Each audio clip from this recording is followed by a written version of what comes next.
Hello everyone, this is Lucy and I'm here with another video on how to fix League of Legends crashing or freeze. So first, check if you have any Windows update. Go to Windows Update Settings and check if you have any updates. If you have any updates, update your PC, otherwise move to the next step. So here we have our League of Legends. Right click on it and go to Properties. Click on Properties and you'll be led to this dialog box. Here you need to go to Compatibility and you need to make sure you have disabled full screen optimization. So click on Apply and then OK. So try it. If it's still freezing or crashing, then move to the next step, which is to go and end all tasks from Task Manager. Go to Task Manager and here go to Details. After that, you need to click anywhere and type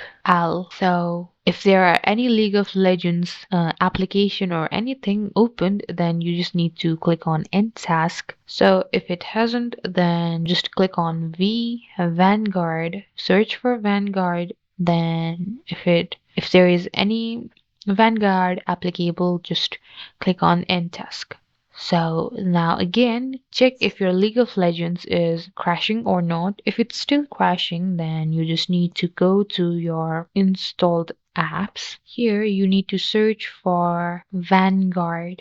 Once you get your right Vanguard, just click on these three dots and uninstall. And next time you open your League of Legends, your Vanguard will automatically be installed and updated. So if all of these methods still don't work, there is one final method, which is to reinstall both Vanguard plus your League of Legends. Search for League of Legends in install apps. And here you need to uninstall your League of Legends plus your Riot Vanguard and install League of Legends again. And these are a few steps in order to fix your crashing and freezing during your League of Legends play. Thank you guys for watching. If you found this video helpful, don't forget to like and subscribe for more upcoming videos. Meet you guys in the next video.